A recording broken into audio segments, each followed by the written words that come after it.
ভাত করে কি ভাই ধন্যবাদ।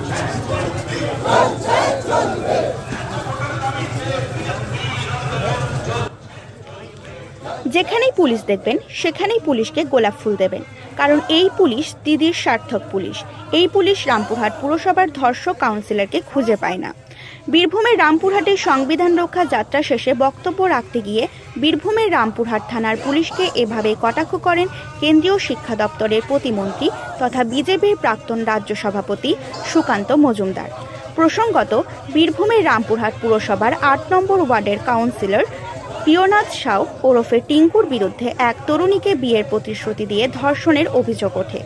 ওই তরুণী একটি সন্তানেরও জন্ম দেন। তার দাবি সন্তান প্রিয়নাথ সাউয়ের। গত 29শে অক্টোবর নির্যাতিতা তরুণী ওই কাউন্সিলরের বিরুদ্ধে রামপুরহাট থানায় ধর্ষণের অভিযোগ দায়ের করেন, কিন্তু পুলিশ তাকে এখনও গ্রেপ্তার করতে পারেনি। অথচ দল থেকে বহিষ্কৃত ওই কাউন্সিলর তরুণীকে ফের হুমকি দিয়ে যাচ্ছে বলে অভিযোগ। সমাজ মাধ্যমে এবং মোবাইলে সর্বদা যোগাযোগ রেখে চলেছেন, কিন্তু পুলিশ তাকে গ্রেপ্তার করতে পারছে না। এ নিয়ে তরুণী একদিন সুকান্তবাবু শরণাপন্ন হন। সব শুনে সুকান্তবাবু মঞ্চ থেকে বলেন, জেলা পুলিশ সুপার থেকে সমস্ত পুলিশ অফিসারদের দেখলে হাততালি দিয়ে সংবর্ধনা দেবেন, নয়তো গোলাপ ফুল দিয়ে সংবর্ধনা দেবেন। এরা একজন ধর্ষক কাউন্সিলরকে খুঁজে পাচ্ছে না, গ্রেপ্তার করতে পারছে না, তাই যেখানে পুলিশ দেখবেন সেখানে গোলাপ ফুল দেবেন। আমরা ক্ষমতায় এলে এই সমস্ত বেয়াদব কাউন্সিলরদের পিছনে ডান্ডা মেরে লাল করে যোগীদের পুলিশের মতো জেলে পুরব।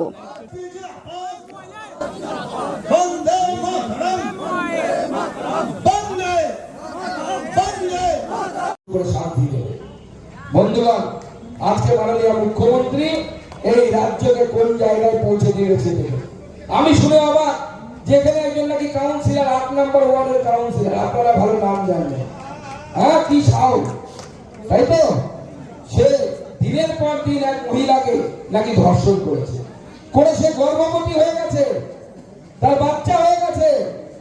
আর আজকে আমি আপনাদেরকে বলবো, এই জেলার এসপি থেকে শুরু করে সমস্ত পুলিশের জন্য হাততালি দেন, বিরাট কাজ করেছে পুলিশ, তাকে গ্রেফতার করতে পারেনি এখনো।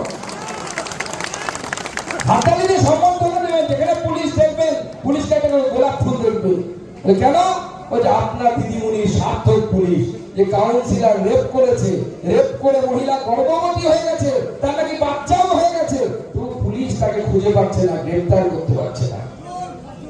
এই সমস্ত লোকেদের কলার ধরে পেছনে পাড়ি দিতে দিতে লাল করে এদেরকে যোগীর পুলিশ যেভাবে নিয়ে যায় সেইভাবে নিয়ে যাওয়ার ব্যবস্থা ভারতীয় জনতা পার্টির সরকার করে, ভারতীয় জনতা পার্টির সরকার করে। আমি এখন আসছি।